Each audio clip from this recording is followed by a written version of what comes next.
Deuxième partie de notre émission Territoire d'Info avec la presse quotidienne régionale, les télévisions locales de France, le réseau VIA, les Indes radios, 130 radios qui sont nos partenaires sur tout le territoire français et avec TV5 Monde.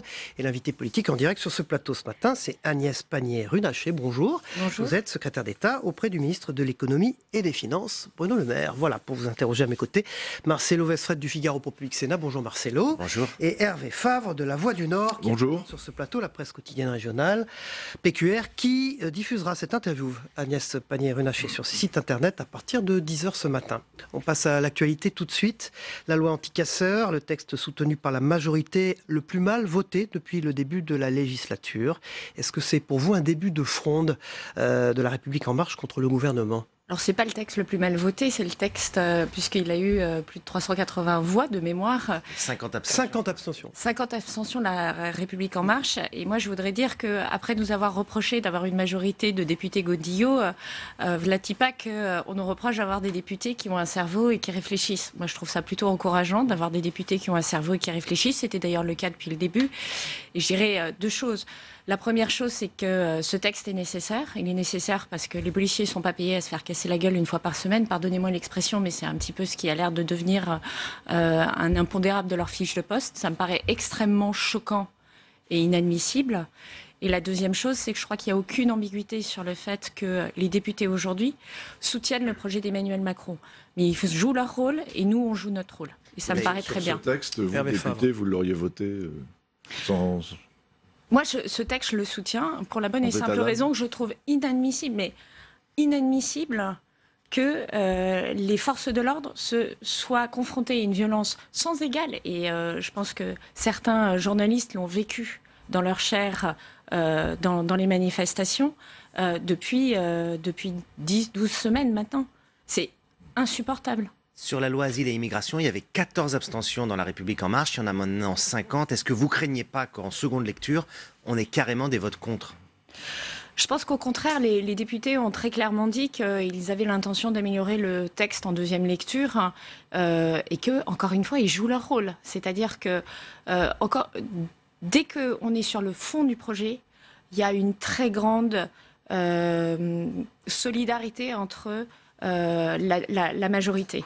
Simplement, on est réunis aussi pour faire aboutir un projet et les députés, leur rôle, c'est d'améliorer leur texte. Qui jouent leur rôle me paraît plutôt intéressant. Et ce vote, il est intéressant aussi parce que précisément, il est transpartisan. Et ça, je pense que c'est plutôt le sens de la politique. Je préfère un vote comme celui-là que le vote sur la privatisation d'Aéroports de Paris, où vous avez une majorité au Sénat qui a quand même toujours été pro-privatisation et qui semble avoir complètement oublié leurs fondamentaux historiques de pensée. Malaise, donc c'est très intéressant. Mais ça, c'est de la politique politicienne. Pas de malaise pour vous. Puisque vous en parlez de ce vote, c'est la première fois qu'on a un texte qui a été rejeté massivement ici au Sénat, socialiste effectivement, et la droite, c'est quand même une première. Non, ce n'est pas une première, parce que moi, je suis assez régulièrement au Sénat. Je peux vous dire que des articles de loi qui sont rejetés assez massivement par pure posture, on en a un certain nombre dans la loi, on en a en commission et on en a en hémicycle. Lorsque vous rejetez, par exemple, pour en prendre un au hasard, le fait qu'on fasse un rapport sur la parité homme-femme dans l'entrepreneuriat, pardonnez-moi, ça ne me paraît pas être un problème et je trouve ça extrêmement choquant. Mais effectivement, si ça fait plaisir et si c'est une manière de manifester une divergence politique pour manifester une divergence politique, on est dans la politique politicienne. Je pense que notre pays a besoin de bien autre chose, surtout en ce moment. Je reviens là aux conséquences des manifestations, des actes, les 13 actes de manifestation le samedi. Donc ça a eu un impact très fort aussi sur les commerçants. Vous avez, je crois, lancé un plan un peu d'indemnisation. Où est-ce que vous en êtes ? Est-ce qu'il y a un guichet ouvert pour les commerçants qui auraient subi des pertes pas de pouvoir d'achat, de chiffre d'affaires, en l'occurrence? Alors, en fait, on a lancé un plan depuis le 26 novembre dernier. Depuis le 26 novembre dernier, la cellule de continuité économique, une forme de cellule de crise, est activée à Bercy. Une série de mesures ont été prises. Étalement des cotisations sociales, du paiement des cotisations sociales. Vous pouvez différer le moment où vous les payez. La même chose pour les échéances d'impôts. Des autorisations de chômage partiel. Aujourd'hui, on est au-delà de 66 000 personnes, au-delà de 35 millions d'euros payés par l'État pour accompagner les commerçants, les artisans et les routiers d'ailleurs. Et puis, nous avons travaillé main dans la main avec la fédération bancaire et la fédération des assurances, précisément pour 2 choses. La première, c'est qu'on souhaitait, avec BPI France aussi, qu'on puisse accorder facilement des facilités de paiement de trésorerie aux commerçants et aux artisans. Et la deuxième chose, c'est qu'on puisse instruire le plus rapidement possible et avec une certaine bienveillance par rapport aux clauses qui figurent dans les contrats d'assurance, toutes les situations d'exaction auxquelles les commerçants avaient été confrontés. Comment vous expliquez que les commerçants se saisissent finalement assez peu des dispositifs que vous avez mis en place? Alors, il y a 2 choses. Je pense que les commerçants, ils ont été concentrés en fin d'année sur le rattrapage de leur chiffre d'affaires par rapport aux fêtes de fin d'année et concentrés dans cette période-là sur les soldes. Et c'est ce que nous remontent les fédérations. Il faut que vous ayez en tête que nous, moi je suis sur le terrain sur ce sujet-là quasiment une fois par semaine et à peu près partout en France, que par ailleurs nous avons une conférence téléphonique toutes les semaines avec les fédérations, que nous sommes maintenant en contact avec les fédérations locales. Et ça, c'est un message qui nous revient de manière nette. La deuxième chose, c'est qu'effectivement, c'est un plan inédit de la part de l'État. Mais est-ce que vous avez une idée Et du coup, vous avez une forme de réticence à décrocher son téléphone pour appeler le fisc, tout simplement, et dire « je veux voir mon échéance décalée ». Madame, du coût global, justement, de ces manifestations sur le commerce, sur l'impact aujourd'hui, on a chiffre d'affaires commercial. On sait 2 choses. On sait qu'il y a un impact PIB qui a été valorisé par l'INSEE sur le mois de décembre et qui pèse 0,1 point de PIB par rapport à l'ensemble de l'année. Donc ça fait plus de 2 milliards d'euros. Produit d'intérieur brut. Produit intérieur brut, la richesse créée par la France au cours de l'année dernière. Donc c'est plus de 2 milliards d'euros, ça c'est à peu près sûr. On peut penser que c'est entre 0,1 et 0,2 quelque part. Donc ça vous donne un étiage. Tout n'est pas porté par les commerçants. Et ce qu'on sait par ailleurs, c'est que la situation des commerçants est extrêmement hétérogène. Et donc on n'a pas de chiffres en fait agrégés précis, puisque vous avez des commerçants qui ont gagné parce qu'il y a eu des reports, et vous avez des commerçants qui sont dans une situation dramatique parce qu'ils sont dans la rue de la manifestation, dans des centres-villes étroits, et eux, toutes les semaines, ils ferment les rideaux. Alors le commerce en ligne, on pensait que le commerce en ligne allait bénéficier de ce qui s'est passé, et les résultats qui ont été publiés hier montrent qu'au contraire, ils ont subi eux également ce qui s'est passé. Comment vous l'expliquez ? Alors, je ne sais pas complètement décrypter les résultats qui ont été publiés hier, mais c'est quand même une croissance à 2 chiffres, donc ça ne donne pas le sentiment... C'était en ralentissement. En ralentissement, mais ça ne donne pas le sentiment, c'est 13% au total de l'année, ça ne donne pas le sentiment du pied sur le frein. Je pense qu'il faut mettre un petit peu à distance ça. La deuxième chose, c'est que, c'est ce que je vous indiquais, c'est que vous avez eu de la non-consommation, vous avez une baisse de l'indice de confiance des Français en termes de consommation, des reports de consommation, reports, voire choses qui ne seront jamais dépensées, c'est-à-dire que ce que vous ne ferez pas comme cadeau de Noël, vous ne le ferez jamais. Et puis, vous avez probablement aussi des reports physiques. Des centres commerciaux qui n'ont pas été bloqués ont connu aussi des croissances un peu surprenantes. Donc, encore une fois, la situation est extrêmement hétérogène et c'est pour ça qu'on a mis en place un guichet spécifique de façon à ce que la situation, et j'en appelle aux commerçants, qu'ils n'hésitent pas à prendre leur téléphone, à appeler l'État. Vous avez un site qui est entreprise.gouv.fr qui donne tous les éléments. Et si ça ne les rassure pas d'appeler directement l'État, qui passe par leur chambre de commerce et d'industrie ou par leur fédération. Mais ce qui est sûr, c'est que ceux qui l'ont utilisé, les commerçants qui l'ont fait, les routiers l'ont pas mal fait, ils en sont très contents. Agnès Pannier-Runacher, secrétaire d'État auprès du ministre de l'Économie et des Finances, est notre invité politique ce matin. Le Figaro sort une étude intéressante indiquant que la mobilisation la plus forte en ce qui concerne le grand débat national se trouve dans les territoires ruraux, tandis que l'Île-de-France paraît moins concernée.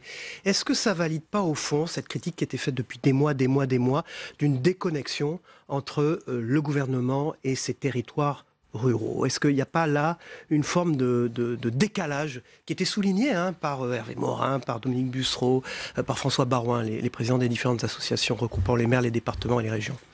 Alors, c'est pas ma perception, d'abord, parce que moi, je participe à des grands débats Ce sont des nationaux. chiffres assez précis. Ouais. Grands débats nationaux, et j'étais encore hier à Paris, et je peux vous dire que c'était très actif dans la conversation. Je pense qu'en revanche, les conversations qu'on tient à Paris ne sont pas de même nature que celles qu'on tient en province, et qu'il serait en fait intéressant de réunir ces Français qui ne sont pas confrontés aux mêmes réalités. Et ensuite, sur la question de notre positionnement au niveau du territoire, encore une fois, c'est l'ADN d'En Marche d'être allé à la rencontre des Français.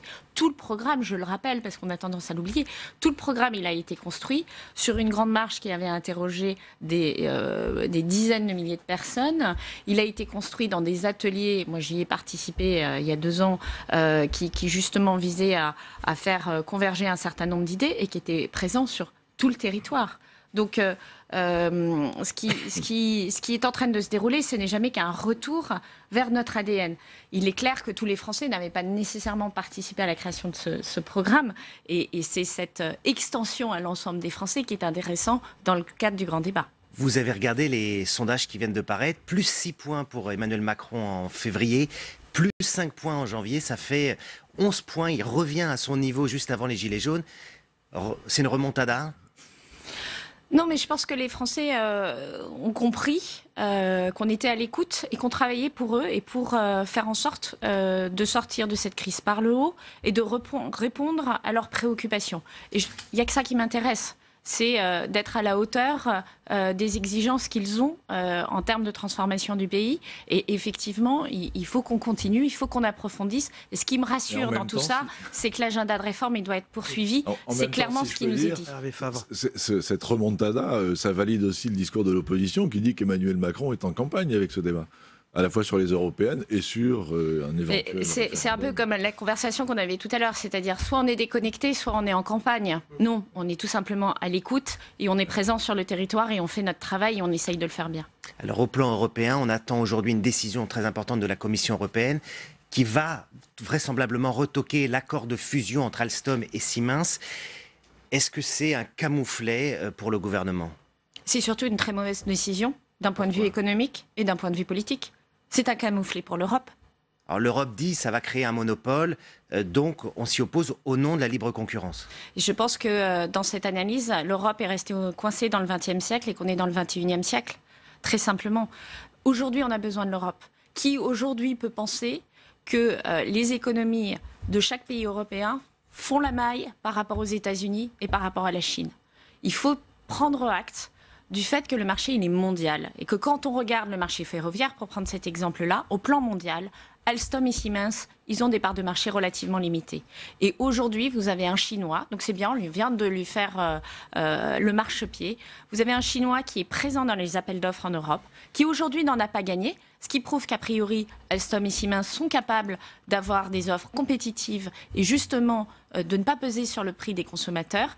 Et dans la circonstance présente, on affaiblit Alstom et Siemens qui pourraient créer un grand groupe européen qui soit capable d'être aussi puissant que le groupe chinois, parce qu'être un grand groupe, c'est plus de capacité d'investissement, plus de capacité d'innovation, plus de force financière pour affronter des grands appels d'offres. Et je trouve que c'est assez tragique et j'en appelle à justement refonder le projet européen, le droit de la concurrence, la politique industrielle. C'est clairement un des combats que nous allons devoir mener dans le cadre des élections européennes. Hervé Favre. Et de se protéger aussi donc, contre l'industrie chinoise et effectivement sa capacité de venir... En fait, c'est moins se protéger qu'être aussi compétitif qu'eux. C'est-à-dire qu'il ne faut pas être naïf. Aujourd'hui, je vais vous donner un exemple. Quand ST Microélectronique, pour ne pas les citer, vont en Chine, on leur propose une usine clé en main à 1 milliard d'euros, gratuitement. Ça s'appelle une aide d'État en français dans le texte. Et nous, on est là à se mettre des tonnes de régulation parce qu'on est concentré sur le marché européen alors que la compétition, elle est mondiale. Les Chinois font très bien le travail, les États-Unis font très bien le travail. Moi, je pense que l'enjeu, c'est que maintenant, l'Europe soit un marché uni, soit un marché fort et soit capable de faire le même travail. Quand General Electric a racheté la branche énergie d'Alstom, c'était en 2015, il y avait un certain ministre de l'économie qui s'appelait Emmanuel Macron. En 2014. En 2014. Je crois qu'il s'appelait Montebourg, mais bon. Et en 2015, en tout cas, elle a été effective. Le General Electric s'est engagé à recruter 1000 personnes. Elle en a recruté que 25. Est-ce que le gouvernement d'époque n'a pas été trop naïf ? Au contraire. General Electric a restructuré 20% de ses capacités mondiales. L'emploi en France est monté jusqu'à plus 500, avant de redescendre à 25. Donc, point 1, ils ont répondu à chacun de leur engagement, parce que leur engagement, c'était soit je recrute 1000 personnes, soit je paye une amende de 50 000 euros par emploi non créé. Donc, très clairement, ils ont respecté point à point leur engagement aussi d'investissement, leur engagement de maintien des sites. Et deuxièmement, nous avons acté hier en comité de suivi avec General Electric 2 choses. Le fait qu'on va poursuivre ce comité justement pour faire face à la crise que vit aujourd'hui General Electric. Il faut aussi pas se voiler la face. Leur marché s'est effondré sur la partie turbine électrique. Et deuxièmement, mettre en place ce fonds de 50 millions d'euros qui va nous permettre de réindustrialiser un certain nombre de sites qui sont à proximité de ceux où intervient General Electric. Donc je pense que heureusement qu'on l'a fait et c'est plutôt une victoire pour la France. Sur Ascoval. Réindustrialisation, je voudrais vous parler d'Ascoval, un dossier qu'on a évidemment suivi de très près à la Voix du Nord, et vous aussi, puisque vous en avez arrêté juste à votre arrivée au gouvernement. Donc Ascoval est devenu Altifort Ascoval, avec un nouveau propriétaire belge. Il n'a plus les commandes de Vallourec et maintenant il faut charger l'usine, comme on dit. Et ça, vous n'êtes pas inquiète sur ce plan-là ? C'est tout l'enjeu effectivement du plan de reprise. Les repreneurs nous ont encore dit qu'ils étaient confiants sur la capacité à charger l'usine. Moi, j'en accepte l'augure et effectivement, on l'a jamais caché que ce projet de reprise était un projet qui était difficile, pas en fonction de la qualité des finances qui étaient mises pour le projet de reprise, mais compte tenu du marché. Et donc aujourd'hui, à eux de jouer et à eux de charger l'usine. C'est clair qu'on suit ce dossier de très très près. Agnès Pannier-Runacher, secrétaire d'État auprès du ministre de l'Économie et des Finances. Juste un mot, vous venez de la société civile. Il n'y a pas une difficulté à se faire connaître pour une secrétaire d'État nommée comme cela auprès de ministres de tutelle qui sont des hommes politiques importants, souvent des leaders politiques? Alors la question, c'est... On est ravis de vous accueillir ce matin. Vous êtes, et je suis ravie que vous m'accueilliez. Le sujet, c'est être connu pour être connu. Moi, c'est pas mon sujet parce que j'ai pas l'intention de faire une carrière politique. J'ai besoin juste. Après le gouvernement, j'ai besoin juste de dérouler mon action. C'est-à-dire que je suis ici pour créer de l'emploi industriel, pour accompagner les commerçants dans leurs difficultés et pour faire en sorte que ce pays aille mieux. Donc ça suffit à mon bonheur et je ferai le travail, je dirais, médiatique nécessaire pour appuyer ça. Il y en a besoin, il faut expliquer l'action du gouvernement, il faut aussi quelque part interagir avec les Français, ça c'est important, mais j'ai pas besoin d'avoir 500 000 followers sur Twitter pour faire ce travail-là. Vous n'irez pas dans les émissions de télévision, les grands plateaux pour animer des grands débats ou co-animer des grands débats? Alors ça c'est autre chose. Je pense que l'exercice qu'a fait Marlène Schiappa est un exercice très intéressant parce que dans le grand débat, il n'y a pas assez de jeunes. Et justement, l'exercice est subtil parce que Cyril Hanouna, c'est un animateur qui est extrêmement regardé par les jeunes et c'est une façon de les rattraper dans le grand débat. Et je pense très important que ceci s'implique aussi dans le grand débat. Toutes les voix comptent. Ce n'est pas un grand débat pour les Gilets jaunes, c'est un grand débat pour tous les Français. Et nous le savons sur cette chaîne et dans cette émission, puisque jeudi, nous serons en duplex et en direct de plusieurs régions avec les télés locales de France pour ce grand débat au plus près des Français. Merci. Agnès Pannier-Runacher, secrétaire d'État auprès du ministre de l'Économie et des Finances. Merci beaucoup. Merci au Westfred et Hervé Fav. On passe au débrief de l'actualité dans un instant.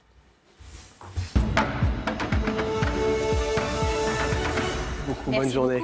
Voilà, Agnès Pannier-Runacher quitte ce plateau. Elle est secrétaire d'État auprès du ministre de l'Économie et des Finances. C'était notre invité politique ce matin. Yves Bigot, j'ai une question à vous poser. Luc Laventure, bonjour. Rebonjour. Bonjour. Dans la première partie de cette émission. On a posé la question tout à l'heure à Agnès Pannier-Runacher à propos de ce vote à l'Assemblée nationale cette nuit, cette loi anti-casseurs où 50 quand même députés de la République En Marche se sont abstenus. Bon, elle n'y voit pas de malaise, mais tout de même, c'est la première fois dans la législature depuis qu'Emmanuel Macron a été élu et qu'Édouard Philippe est Premier ministre, qu'il y a 50 abstentions sur une loi voulue par le gouvernement. C'est vrai, ce qui est très particulier, d'ailleurs, dans la législature actuelle, c'est que jusqu'alors, en France, le président de la République était l'émanation de son parti, donc l'émanation de ses députés. Là, avec l'élection d'Emmanuel Macron, le processus et la pyramide a été renversée. Et donc, en fait, ce sont les parlementaires, les députés principalement, qui sont l'émanation d'une certaine façon d'un parti inventé pour les élections présidentielles et législatives qui ont suivi. Donc c'est vrai que c'est du coup d'autant plus surprenant de voir que des députés qui a priori doivent tout, à Emmanuel Macron, y compris le fait d'être député. Alors, ne fronde pas, parce qu'il ne s'oppose pas à sa politique, mais montre malgré tout que leur adhésion n'est plus à 100% ou pleine. Ce ne sont pas des godillots, Luc Laventure. On voit l'émergence de notre type de personnage, et c'est ce terme que je reprends d'une de mes consoeurs chez les Insoumis. On voit l'émergence d'une race qui s'appelle les macronistes insoumis. Et vous allez voir, ça va faire des ennemis. Merci, Luc Laventure. On va parler maintenant de Donald Trump. C'était hier, donc, le discours sur l'état de l'Union devant le Congrès, une allocation solennelle, traditionnelle aux États-Unis. À 21 mois de la prochaine élection présidentielle, il entend briguer un second mandat, Donald Trump. Et il a également défendu son mur, des restrictions du droit à l'avortement, sa politique étrangère très controversée. On voit des images de Donald Trump arrivant au Congrès, serrant d'ailleurs des mains des démocrates et des républicains. On va en parler avec vous, Yves Bigot, sur cette courtoisie, au fond, républicaine qui existe aux États-Unis, peut-être plus que dans beaucoup d'autres pays. On va tout de suite regarder un extrait de ce qu'a dit Donald Trump hier soir, donc ce discours de l'État de l'Union. C'est un appel au compromis de la part du président américain. On regarde ensemble. Dans le passé, la plupart des personnes présentes dans la salle ont voté pour un mur. Mais le bon mur n'a jamais été construit. Je vais le faire construire. Travaillons ensemble, faisons des compromis et trouvons un accord qui rendra l'Amérique vraiment sûre. Alors, derrière Donald Trump, on voit Nancy Pelosi, qui est la leader démocrate au Congrès, qui est sa principale opposante. Elle a applaudi, d'ailleurs, à plusieurs reprises. Il y a une image qui fait le tour des réseaux sociaux, où on la voit applaudir le président Trump, on la voit derrière lui. Il y a alors qu'il est effectivement un des présidents américains les plus controversés de ces dernières années. C'est le moins qu'on puisse dire. Vous le savez bien. Donc, il y a une forme de courtoisie, de respect de l'institution, président des États-Unis, qui nous paraît d'ici, compliqué à appréhender, non ? On voit cette photo derrière vous. Mais parce que les Américains respectent toujours le succès et la victoire. Donc, déjà, tous les membres du Congrès, 535, je crois, ont été élus. Donc, ils ont gagné des élections. Donc, il y a déjà le respect pour les gagnants, même quand on est adversaire. En l'occurrence, là, la situation et l'applaudissement par Nancy Pelosi et d'autres femmes démocrates, c'est quelque chose de très particulier où Trump a été assez malin, ce qui ne lui arrive pas toujours. Mais là, il a réussi à se faire applaudir par les femmes démocrates, qui sont souvent d'ailleurs les opposantes les plus virulentes, puisque il attaque les droits des femmes, Donald Trump. Il est revenu encore sur le droit à l'avortement, notamment encore dans son discours de cette nuit. Il a été assez malin parce qu'il a vanté la présence plus grande que jamais de femmes, justement, élues au Congrès. Or, il se trouve que beaucoup de ces femmes qui viennent d'être élues lors des élections de mi-mandat sont des démocrates extrêmement virulentes. Vous avez là-dedans des femmes homosexuelles, vous avez beaucoup de noirs, vous avez des asiatiques, vous avez des latinos, etc., et qui représentent la frange la plus à gauche du Parti démocrate. Et il s'est fait applaudir par ces femmes-là, parce que, évidemment, elles ont dit « Ah ben, ça, au moins, pour une fois, Trump dit la vérité. » Sauf qu'il s'est montré extrêmement frileux cette nuit, notamment sur les fameuses enquêtes, en disant la chose suivante. Ça aura des répercussions sur le plan économique. Pire, il dit, il risque d'y avoir une guerre si les enquêtes me pourrissent la vie. Je résume de façon très forte, mais Yves, je ne sais pas si vous partagez ce sentiment. Je partage cette frilosité, cette fébrilité du président Trump. Oui, bien sûr, frilosité, vous avez raison, fébrilité aussi, et puis agressivité. Agressivité. Par ailleurs, alors le mur... Presque menace. Alors le mur, oui. Ça, c'est certain. Oui. Il ne dérogera pas. C'est son obsession. C'est aussi une obsession politique. Il faut bien dire qu'il conforte son électorat de manière extraordinaire. Symbolique. Sur un symbole. Absolument. Ah mais évidemment. Mais si vous voulez... Son efficacité quand même pas tout à fait démontrée, on le sait. Sur le mur, non. Non, il y a l'efficacité, elle est électorale. C'est le but. Mais si vous voulez, ce que Trump a réussi, au-delà de la réussite économique qui le porte pour l'instant. Alors on ne sait pas si à long terme ça tiendra le coup, mais en tous les cas à court terme ça fonctionne. Aujourd'hui, il a quand même encore très bon 40% Marché du travail extrêmement dynamique aux États-Unis. Bien sûr, 40% d'opinion favorable, ce qui pourrait faire rêver pas mal de dirigeants européens, évidemment. Mais sur quoi ça repose, finalement? Mais ça repose sur, simplement, Make America Great Again. C'est-à-dire qu'il donne de la fierté au peuple américain, même si beaucoup d'Américains qui sont ses opposants ont honte de Donald Trump et de l'Amérique d'aujourd'hui, mais il galvanise une partie des Américains, il galvanise une partie de son électorat. C'est sans doute rapporté à ce que nous vivons en Europe, et avec de manière générale, parce que, bien entendu, en France, on se préoccupe de notre situation sociale, et des mauvais sondages d'Emmanuel Macron, mais c'est la même chose pour Theresa May, c'est la même chose pour Angela Merkel, etc. C'est que je pense que lui a compris, en tous les cas, qu'il fallait porter son peuple vers l'avant, le flatter, alors que nous, on manque de cette dimension, justement, un peu de fierté nationale. Sauf que cette guerre économique entre la Chine et les États-Unis va permettre peut-être, si l'Europe d'enfoncer un coin. D'enfoncer un coin, et effectivement, chacun va essayer de monter les impôts sur... et effectivement, je pense que l'Europe a une carte à jouer dans cet interstice qui va se libérer entre les États-Unis et la Chine. Alors, si l'Europe existe. Un mot sur le Venezuela, d'ailleurs. Il y avait été invité hier Mario Rubio, qui est un sénateur républicain, qui est un féroce critique du président vénézuélien Nicolas Maduro, avait invité un opposant très connu, Carlos Vecchio, à assister à cela. Le Venezuela, c'est aussi, on voit les images du Venezuela pendant que vous allez en dire un mot, Yves Bigot, c'est aussi pour le président américain, sur son continent, très près de lui, un enjeu majeur électoral. Bien sûr, et là on renoue malheureusement avec une triste histoire de l'ingérence des États-Unis dans la politique des États d'Amérique latine. On pensait que l'impérialisme américain, que le Chili, les dictatures chiliennes, argentines, etc., brésiliennes, on en avait fini. Et là, le Venezuela, ça nous ramène. Alors en plus, ce qui se passe au Brésil, par ailleurs, concomitamment, on a l'impression que toute l'Amérique latine, qui était devenue une forme quand même d'Eldorado, et du coup, de nouvel exemple démocratique, on a l'impression de revenir 30 ans en arrière. Et c'est évidemment très préoccupant. Et on ne peut s'empêcher d'y voir un lien avec le fait que, effectivement, Donald Trump, avec toute son idiosyncrasie très particulière liée à sa personnalité, mais renoue quand même avec les aspects les plus sombres de la politique étrangère américaine. Un tout petit mot, il reste quelques secondes, sur TV5 Monde, 17 pays, 200 pays, 17 langues, une expansion importante en Afrique, qui est une de vos zones les plus importantes. Vous deviendrez de plus en plus une télévision regardée du fait de la francophonie qui progresse, c'est ça? Écoutez, il y a à peu près 300 millions de francophones dans le monde. On en annonce 600 millions en 2025.